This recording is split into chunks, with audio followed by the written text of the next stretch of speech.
We hope you enjoy today's story. I recently received the report from the private detective, which represents the fourth investigation conducted over the past 4 years. Jason Thomas, the private detective, completed this investigation after working with 4 different private firms, selecting random cities for each investigation. The detective has uncovered evidence indicating that my wife and her lover had outsmarted the previous investigators. I recently spoke with Mr. Thomas, who informed me that his team and colleagues in Dallas had been monitoring my wife, Molly, and John Decker for approximately a week. During the initial 4-day period at their office and the subsequent 3-day attendance at a professional seminar in Dallas, Molly Thomas, the administrative assistant to John Decker, the CEO of a subsidiary of a prominent international holding company, typically accompanied him on his travels. Mr. Thomas indicated that he would provide a detailed written account of his findings. Overall, he observed that the couple was subjected to surveillance and monitoring during their 4-day stay in the city. They shared meals together on all 4 days and then promptly resumed their professional duties on the 2nd day. On the evening of the 2nd day, they visited a local bar after work, where they each consumed 2 drinks. Subsequently, they returned home separately. Their spouses were present when they arrived, and we ceased surveillance, assuming that the spouses would be aware of their activities until the following morning. On the remaining 3 days, they both went directly home from work, and their spouses were present when they arrived. The trip to Dallas was not particularly noteworthy. On each of the 3 days they attended the work seminar they were supposed to, and each evening they had dinner together and then went dancing. After approximately an hour of dancing and drinking, they went to their separate hotel rooms and did not leave until the morning. Their rooms were separated by 10 other guests. The 2 individuals in question were observed to remain in their respective rooms throughout the duration of the observation period, which extended until the following morning. The only noteworthy behavior was their dancing, which was described by the agent as the dancing of 2 people in love. While there were no indications of inappropriate physical contact, there was a notable degree of physical proximity, with one individual holding the other until they reached their designated table. The 2 individuals were subsequently followed to the airport, where they proceeded to board a flight and subsequently returned home. Private detective reports from 4 different dates spanning the past 4 years yielded similar findings, with the exception of one report that indicated the 2 individuals had been romantically involved on one of those occasions. Molly and John are both 36 years old and have been married for 10 years. They were in an exclusive relationship for the last 3 years of college and subsequently married shortly after graduating. While Molly is not conventionally beautiful, she could be considered attractive with a fantastic 168 centimeters body. She is very sociable and people enjoy having her around. Decker is approximately my height, 185 centimeters, and weighs 85 kilograms. However, if it were just the 2 of us, John would undoubtedly attract the attention of many women. He is a very attractive man. I have discussed the apparent closeness between Molly and John Decker on several occasions.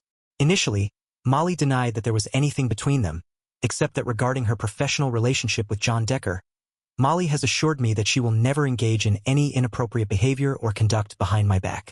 She has even offered to take a polygraph test at any time I deem necessary. She maintains that they are merely colleagues and close friends. However, in our most recent discussion on the matter, she referred to him as a special friend. It is noteworthy that John Decker recently received a promotion. Molly and I have recently had the opportunity to dine and dance together. John and his wife Gail have engaged in numerous instances of conversation and dancing with each other, as well as with Molly, to a much greater extent than with their respective spouses. On one occasion when John and Molly proceeded to the dance floor, I observed Gail raising an eyebrow, as if to indicate her awareness of the nature of their interaction. I have also suggested to Molly that she consider I have considered seeking employment elsewhere, purely for my own peace of mind. I am envious of the closeness she shares with JN. She dismisses my concerns as trivial, stating that she is content in her role and that she would never act in a way that would cause me concern.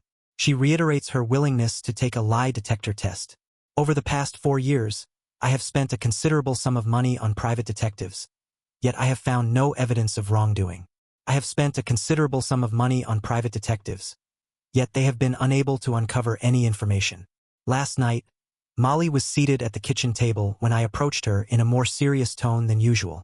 She informed me that Tom had requested a conversation, which she thought would be better had in private. She then proceeded to tell me that JN and Gail had extended an invitation for us to join them at their lake house for the weekend. I informed her that I was certain we would accept. I would be amenable to the proposition, but I would first have to ascertain your views on the matter. I am of the opinion that it would be beneficial. I am unsure if this would be a convenient arrangement, given that I am already engaged at work for 5 days a week. Furthermore, I am uncertain as to whether I should be accompanying her on the weekends, given my reservations about the situation. I attempted to devise a rationale for declining the invitation, but I was unable to do so. I ultimately acquiesced and replied, "Okay, on Friday." In the afternoon, Molly and I loaded our belongings into the vehicle and proceeded to the lake house of John and Gail.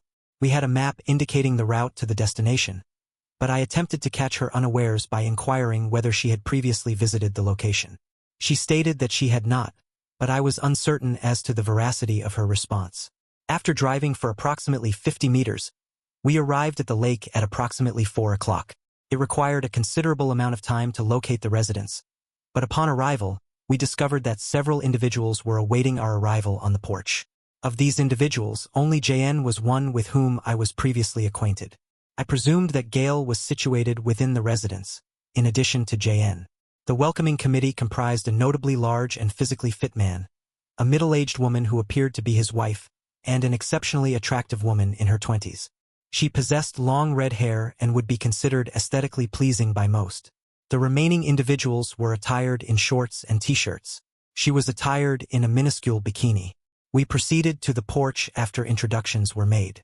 I inquired of John as to the whereabouts of Gail. He stated that she was not present, yet did not elaborate on the reason. I found it somewhat peculiar that we had traveled to visit Johnny and Gail, yet Gail was not there. This may have been due to my long-standing contemplation of the relationship between Molly and Jay. My intuitive faculties began to perceive a possibility that John might be engaging in an illicit relationship with this attractive young woman. Had Gail become aware of this? What was Molly's knowledge regarding this matter? Molly did not appear surprised to see her. We were shown to our room and proceeded to unpack our belongings. We then joined the others in the great room. The structure and interior were satisfactory. I would estimate that there were 5 bedrooms and just as many bathrooms. The large man, who introduced himself as Larry, asked if I wanted a beer. I replied in the affirmative, and he gestured for me to follow him to the kitchen. It seemed that he was eager to engage me in a conversation. I engaged in conversation with him for approximately 10 to 15 minutes. He was a genial individual, but after a while, I was ready to rejoin the others. Interestingly, when we turned to the great room, he loudly announced, "We're back." It was peculiar that Molly and John were standing in the corner and appeared to be startled. Both of them were flushed. They were facing each other and appeared to be stepping away from one another. I was not pleased with the situation thus far. Gail was not present, and Larry seemed determined to engage me in conversation in the kitchen. Who was this young woman who had captured Molly's attention? I felt compelled to inquire about the circumstances, so I returned to the kitchen and motioned for Molly to accompany me. She was aware of my presence. Molly, who seemed confused and upset, instead of following me to the kitchen, stopped and asked John if there was a private place where we could talk. At that moment, no one seemed surprised by this request. My intuition was immediately alerted. John pointed us to a room we could use, and Molly and I went in and closed the door. "Molly, I am compelled to inquire as to the nature of this situation. Your expression suggests that you are experiencing a profound emotional distress." I was compelled to address a matter she had been reluctant to discuss. "Tom, I have not been entirely forthcoming with you regarding the events of this past weekend. However, I request that you allow me to elucidate the circumstances in their entirety without interruption. Once I have concluded, I will respond to any inquiries you may have, and I anticipate that you will have numerous questions. Firstly, Gail opted not to attend this weekend. Gail, John, and I had convened on numerous occasions over lunch to plan for this weekend. I believe you will understand why you were not invited to those meetings. This was largely Gail's idea, with input from John and me. John has accepted a promotion that will require him to relocate to England. He and Gail will be moving in 2 weeks. He will be replaced by a woman from the Cleveland office. I am confident you will approve of this decision. John is leaving and being replaced by a woman. There are 2 things I need to tell you. I must first inform you that John and I have always been transparent with you about our relationship. We wish to clarify that we never had an affair and were never physically intimate. Secondly, I find this to be the most challenging piece of information for me to convey. I have always loved you as much as I always have. However, I am also in love with John. Let me emphasize that I did not simply say that I love John. I said that I am in love with John. I could no longer remain silent. I stood up abruptly and exclaimed, I am incredulous. You have brought me to this individual's residence to inform me of your intention to terminate our relationship and pursue a relationship with this individual. I am leaving, and you are at liberty to seek your own way home. It is worth noting that we no longer have a residence. You are relocating to England with this individual. I proceeded towards the exit when Molly grasped my arm and implored, Please, Tom, that is not what I said at all. Please take a seat and allow me to conclude my remarks. I love you, and I am not departing. You must understand that I am your husband, and I will be with you until death do us part. I sat down once more. Let me reiterate that this plan was largely Gail's idea. Before I continue, I believe it is important to explain why we are here this weekend. The gentleman you spoke with in the kitchen is Mary. He is the head of security for our company, and he is here to ensure the safety of all parties involved. It is evident that everyone is content, so he is here to ensure that I remain within the boundaries of acceptable behavior. Molly did not respond. She simply continued to introduce the others. Jackie, the attractive young woman, is available for your company if you desire. She is kind and also a high-class escort. Janet is Larry's wife and an excellent cook. At that moment, a light bulb went on in my head, and the rest of the charade suddenly became clear. I could see exactly what Molly, John, and Gail had planned. Molly was aware that JN would disappear from her life after this weekend. The two lovers, John and Molly, would spend the weekend finally being together as lovers after. John and his wife, Gail, would embark on their planned excursion to England on Sunday. After observing my wife engage in sexual intercourse with another individual throughout the weekend, I would proceed to hold her hand, exit the premises, and drive away, presumably to live happily ever after. Is this woman insane? They also brought Larry to ensure I did not harm her. In the event of an unintentional injury to my unfaithful wife, Jackie, I am here to offer her medical assistance. The aforementioned actions are intended to provide John and Molly with a weekend of romantic and sexual intimacy. Molly, I must respectfully disagree with the aforementioned actions. Where is Gail? You have stated that this is all her idea. Where is she? She has chosen to prioritize her emotional well-being over the well-being of her family. In exchange for the weekend, John signed a postnuptial agreement stating that if he and I have any contact of any kind in the future, JN will receive nothing in the divorce and Gail will receive 100% of the assets.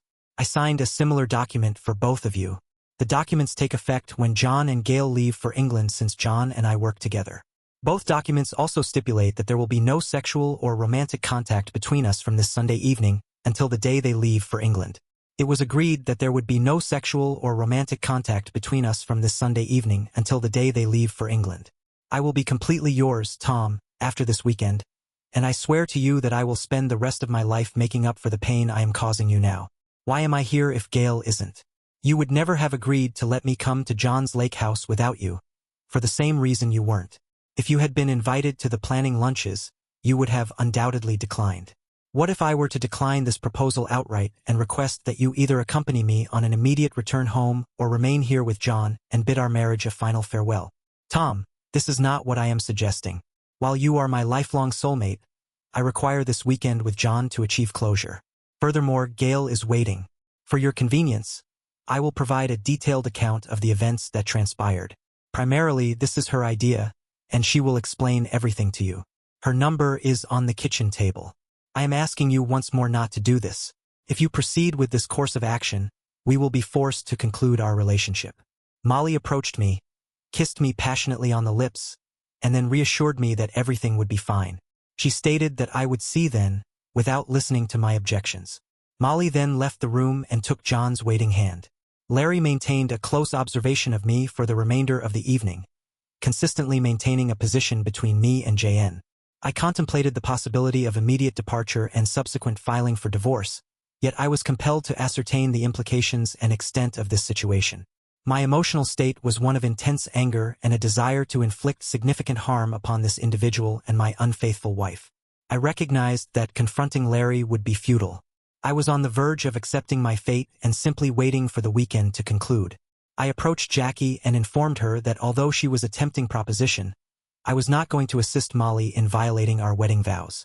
Molly would have to bear the consequences of her actions herself. I told Jackie that, in my opinion, She could either return home or remain and observe the absurdity of the situation. The next time I saw the couple, they were dining together. I had been informed of the seating arrangements. JN was seated at the head of the table with Molly next to him. Larry was seated between me and John, and Jackie was seated beside me. Janet, when she was not serving, was seated across from her husband, Larry. I assumed that by now my wife, who I had previously considered to be beautiful, had become an adulteress, which made me a cuckold. I noticed, probably at John's suggestion, that she was not wearing her wedding rings. The only thing I throughout the meal, I merely pointed to her bare finger. After dinner, Jackie donned a beautiful red bikini and went for a swim. I sat by the pool, pondering the merits of my decision not to take advantage of her services. Then, John and Molly emerged, holding hands in their swimwear. Larry sat next to me and attempted to initiate a conversation. It became evident that this entire charade had been prearranged. He had arranged for me to be watched, and it was made clear that any approach towards my unfaithful wife and her lover would have unfavorable consequences. Soon after, Molly came over and sat next to me. She rested her head on my shoulder and said, "I love you, Tom. It will all work out. We'll discuss this further when we return home." I considered this woman's behavior to be erratic. I promptly stood and departed, making my exit loudly audible to all. "Go to hell," Molly spat, her eyes brimming with tears. She did not respond to me for the remainder of the evening. I deliberately avoided interaction with everyone except Larry. He was consistently situated in the vicinity, observing my actions. I opted to contact Gail, with the hope that she might provide insight into this perplexing situation. She must have anticipated my call, as she responded promptly upon my initial ring. It appeared that she had added me to her caller ID, as she inquired about the circumstances surrounding this unfortunate affair in a somber tone. "Are you still at the lake house, Gail? I am perplexed as to why you would instigate such a calamitous situation. I am unsure if you are aware, but my marriage with Molly has been irreparably damaged. Tom, I will elucidate my rationale. I must confess that I was contemplating the dissolution of my marriage with John. However, I did not consider the implications for you. Furthermore, it is my belief that women are more capable of moving on and forgiving infidelity than men. I am aware that JN holds a deep affection for Molly and has endured 4 years of distress due to her refusal to engage in sexual intercourse with him. She consistently asserted that she would not engage in an illicit affair behind his back. I proposed a compromise, a weekend of intimacy and affection in exchange for them to refrain from contacting each other. I could not fathom them being separated by thousands of miles while remaining in constant communication. I was concerned about the potential consequences of such proximity in the future. I was afraid that it could lead to the destruction of each of us if they ever reconnected in any way. I did not extend an invitation to her. You were not invited to the planning lunches because you would have simply declined to participate. Auntie, you are an ungrateful individual. I terminated the call and proceeded to enter our bedroom, where I discovered that the only luggage present was mine. Molly's belongings had been relocated. The bedroom was now solely designated for my use. I was disheartened to consider that Molly and John had relocated to their own bedroom, presumably to resume their intimate relationship. I was perplexed by their rationale. The emotional affair, though not sexual, led them to believe that the world owed them something and that everyone would understand their needs. I remained awake and alert, listening to everything that occurred around me. At midnight, Jackie knocked on my door and came in to inquire if I was okay. She also reminded me that she was still available if needed. I thanked her for the offer and stated that declining it was one way of demonstrating my autonomy. It was the most challenging decision I had ever made. However, she expressed regret over my choice. I proceeded to the pool area, where I found a lounge chair and relocated it to the hot tub, which was separated from the pool by a 3-foot stone wall. I then settled in, assuming that my guard was likely asleep in his room near that of the adulterers. However, he was not present. I waited for approximately an hour, when I suddenly heard voices approaching the pool area. I discerned the approach of voices near the pool.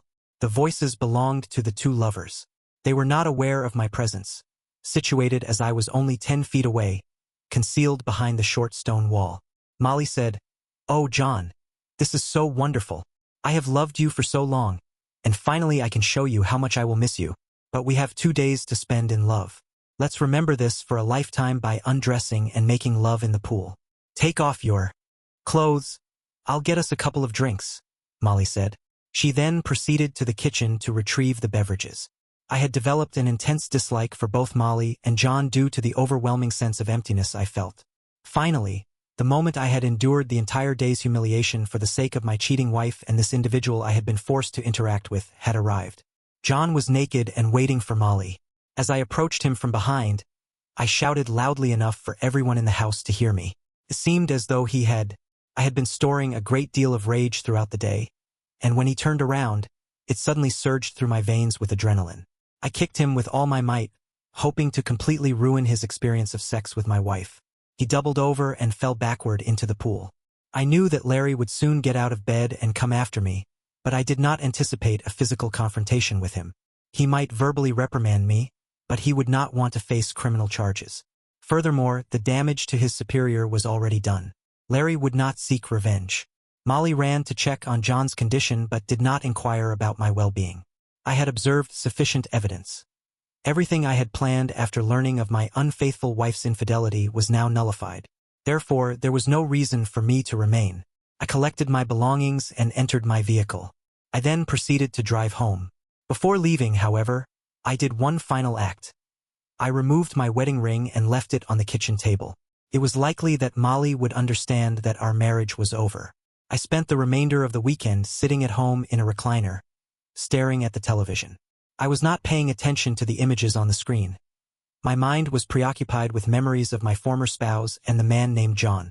I was aware of the layout of the lake house and could envisage them in various rooms, embracing with wide smiles, kissing as they held each other and her in bed, with him engaging in activities that should have been reserved for me exclusively. I considered what she might say when she returned home, or indeed whether she would return at all. I was hopeful that she would not return, but I was unsure of her whereabouts on Sunday evening. A vehicle pulled up and came to a halt in front of my residence. It was John, accompanied by Molly. John exited the vehicle with the apparent intention of walking over and opening her door.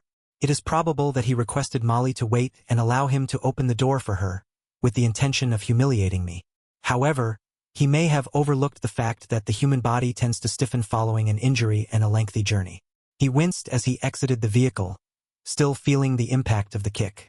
I had previously informed him that he would have to wait 2 days before attempting to contact her again. He was forced to hold onto the car's fenders in order to walk around to the side of the vehicle. Eventually, he reached her and opened her door in a somewhat awkward manner. He then proceeded to assist Molly in exiting the car, and she, in turn, helped him. I was gratified to observe that my admonition to him at the lake house had effectively disrupted their romantic encounter. This entire display was intended to demonstrate to me that he was after she had elected to remain with him at the lake house rather than return to me. They embraced each other in a manner suggestive of romantic attachment, seemingly indifferent to the opinions of myself and our neighbors. I had reached my limit, so I opened the front door and advanced toward John. "If you do not depart within 5 seconds, I will do more than merely kick you again," I warned. John, limping, hastened back to his vehicle and departed. I returned indoors and took up a position in my recliner. Molly did not even watch him leave. She walked through the front door with a fake smile on her face, saying, "I'm home, honey." Her behavior seemed so absurd, as if she had just returned from a girls' night out. I simply ignored her and continued watching TV. She approached and tried to kiss me, but I pushed her away. The only thing I said to her was, "From this point forward, you will be residing in the guest bedroom. I am initiating divorce proceedings, as the house was mine prior to our marriage, and your name is not on any of the documents. You may begin packing your belongings. Do not attempt to communicate with me further. I will not engage in any further discussion. Henceforth, all communication will be conducted through lawyers. You are at liberty to pursue a romantic relationship with another individual." Molly's shoulders slumped as she recognized the futility of reconciliation. She wept bitterly as she ascended the staircase, having lost both her romantic partner and her husband in a single weekend. We would like to express our gratitude to those who were present and attentive until the conclusion of this discourse. Should you have found this discussion engaging, we kindly request that you subscribe to our channel, provide a positive rating, and leave a comment. We look forward to your continued engagement on the channel dedicated to the exploration of infidelity.